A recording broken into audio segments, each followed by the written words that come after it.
Singer Sidhu Moosewala की मां ने रविवार को एक बेटे को जन्म दिया था। परिवार नए मेहमान के जन्म का जश्न मना भी नहीं पाया था कि एक टेंशन में घेर लिया है। दरअसल मूसेवाला की मां चरण कौर ने 58 साल की उम्र में इन विट्रो फर्टिलाइजेशन यानी कि IVF टेक्निक का सहारा लेकर बच्चे को जन्म दिया था। भारत में IVF के लिए अधिकतम उम्र 50 साल निर्धारित है। अब इस मामले में परिजनों को लीगल नोटिस भेजने की बात भी सामने आई है। विवाद बढ़ा तो मूसेवाला के पिता बलकौर सिंह ने एक वीडियो जारी कर दावा किया है कि पंजाब सरकार के अधिकारी उन्हें परेशान कर रहे थे और उनसे सवाल कर रहे थे कि क्या नवजात बच्चा जायज है। उन्होंने मुख्यमंत्री भगवंत मान से अनुरोध किया है कि वो मां और बच्चे का इलाज पूरा होने दें और फिर वो उनके मानदंडों का पालन करेंगे और सभी सवालों का जवाब भी देंगे। उन्होंने कहा कि IVF प्रक्रिया के लिए सभी कानूनी प्रक्रियाओं का पालन किया गया था और वो सारे दस्तावेज सामने रख देंगे। हालांकि इस पर कानून के जानकार क्या कहते हैं वो आप देखिए।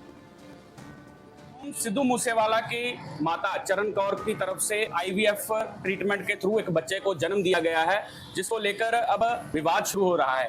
वहीं बात की जाए तो केंद्र सरकार की तरफ से पंजाब सरकार के सेहत विभाग को नोटिस जारी किया गया है, तो इस पर क्या राय है, राय जानने के हमारे साथ Punjab and Haryana high court और सुप्रीम कोर्ट के सीनियर वकील संदीप बुर्सी जी मौजूद हैं। उनसे बातचीत करते हैं। सर, कैसे देखते हैं, नोटिस जारी किया गया है, क्या नोटिस है, आपने पूरा पढ़ा है, क्या इसमें? जी देखिए, ये जो नोटिस है इसमें जो भारत सरकार का हेल्थ डिपार्टमेंट है, उन्होंने पंजाब सरकार के health and family welfare department को नोटिस भेजा है। उन्होंने कहा है कि हिंदुस्तान टाइम की फरवरी में खबर आई थी, उससे ये पता चला है कि सिद्धू मूसेवाला की माता जो है वो 58 साल के हैं।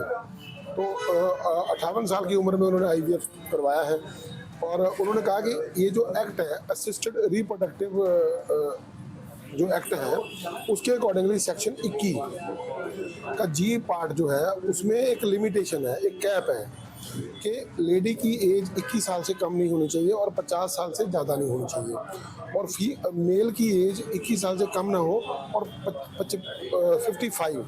55 से वो ज़्यादा ना हो। तो ये दोनों ही इस एज में बड़े हैं।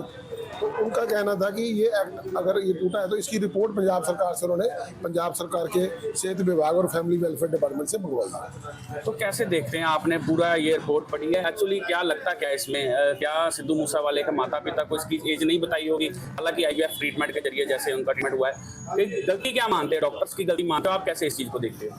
देखिए, मैं तो जज नहीं कर सकता कि गलती किसकी है, क्योंकि मैं तो उसमें कोई पार्ट हूँ नहीं।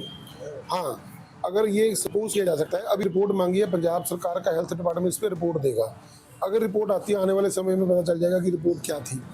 देखो, अगर तो IVF सेंटर वाले सिर्फ वही रिस्पॉन्सिबल है या उन्होंने सिद्धू मूसेवाला के पेरेंट्स को ये बताया ही नहीं कि एज लिमिट होती है, उसमें ओबेसिटी, शुगर और डिसीज़ देखने होते हैं कि लेडी की लाइफ को थ्रेट ना हो, तो अगर उन्होंने नहीं बताया तो फिर जो IVF सेंटर है उसके लिए रिस्पॉन्सिबल ऑफ कार्रवाई होगी।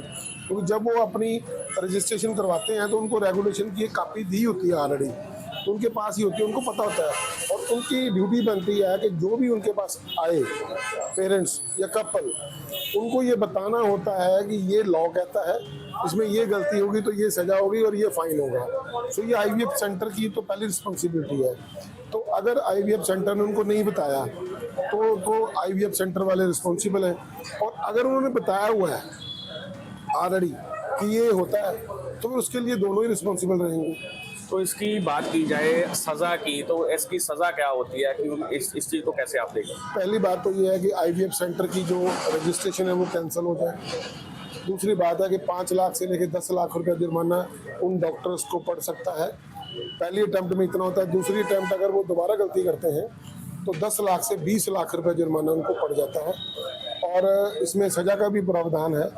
इसमें 3 साल से लेकर 8 साल तक जो है पनिशमेंट, इम्प्रिजनमेंट हो सकती है। और इसमें मैं जोड़ देता हूँ, ये जो ऑफेंस है ये कॉग्निजेबल है, इनमें पुलिस सीधा एक्शन ले सकती है। कॉग्निजेबल ऑफेंसेस में पुलिस केस रजिस्टर कर सकती है। और दूसरी बात यह है कि ये बेलेबल ऑफेंस है। संदीप जी, अगर इस कानून को एक साइड पर रखकर हम बात की जाए, क्योंकि सिद्धू मूसेवाला एक बड़ा नाम था, उनके माता पिता सिद्धू मूसेवाला के जाने के बाद बहुत परेशान थे, अकेलापन महसूस करते थे। हालांकि इस चीज़ को लेकर उन्होंने फैसला लिया कि IVF ट्रीटमेंट करवाया जाए और बच्चे को जन्म दिया जाए ताकि उनके परिवार में फिर से खुशियाँ आ सकें। तो लगता है उस चीज़ को साइड कर रखकर आप उनके इस फैसले को कैसे देखते हो? इस चीज़ को देखिए, भावनाओं की बात कर रहे हैं तो मेरी भावनाएं सिद्धू मूसेवाला के परिवार के साथ हैं, पर कानून एक अलग चीज़ होती है। कोई आपके रिश्तेदार का कत्ल हो गया